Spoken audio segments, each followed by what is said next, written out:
Mohamed Boudjelabad, vous êtes le maire sortant de Givors. Il y aura de nouvelles élections les 5 et 12 décembre, à moins que vous ne passiez au premier tour, ce qui est toujours possible.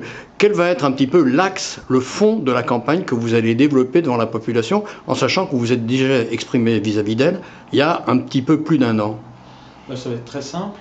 C'est à la fois continuer le programme pour lequel nous avons été élus et parler de notre bilan en 15 mois de tous les efforts que nous avons faits pour les Givordins et les Givordines, notamment je pense à l'éclairage public, l'investissement de 2 millions d'euros pour moderniser cet éclairage public pour que ça coûte moins cher aux Givordins. Donc, et là-dessus, notamment les achats que nous avons faits de Berthelon-Mourier ou bien la maison de santé pluriprofessionnelle qui va arriver, qui va être en face de la Poste. Donc, toutes ces démarches d'engagement qu'ont eu les élus tout au long de ces 15 mois, de réexpliquer, parce que certains de nos amis givordins auront peut-être oublié l'action municipale que nous avons menée depuis ces 15 mois.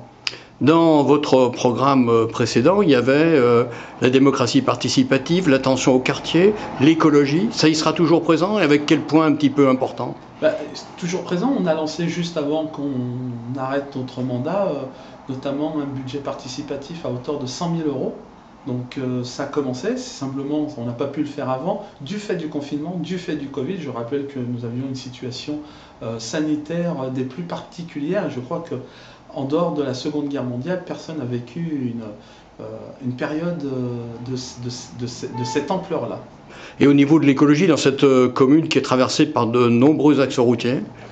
C'est toute la bataille que nous menons avec nos partenaires, que ce soit l'État, que ce soit la métropole, la région. C'est des batailles que nous menons pour améliorer en tout cas le cadencement de train, donc c'est une bataille avec la région. Améliorer le nombre de bus sur notre commune avec le Citral et la métropole, ce qui est entendu en partie par le président, et je le salue à cet égard-là. Donc, et c'est une bataille aussi à faire en sorte qu'on ait moins de circulation dans notre ville parce qu'on a beaucoup de pollution et on a beaucoup de problèmes de santé aussi aux abords de nos grands axes. Ultime question, c'est vrai que vous êtes dans la métropole, mais parfois Givors a eu l'impression d'être un petit peu l'oublié de la métropole, tout au sud, entouré par le Nouveau-Rhône. Est-ce qu'aujourd'hui les choses ont changé?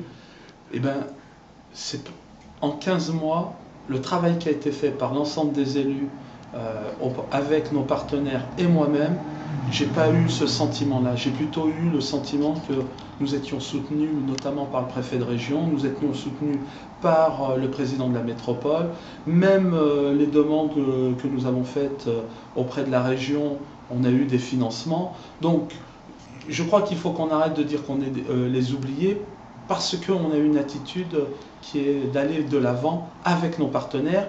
Et aujourd'hui, ils nous le rendent bien. Simplement, on a été oublié parce qu'on ne voulait pas travailler avec des partenaires comme l'État ou bien la métropole. Nous, on a fait le contraire.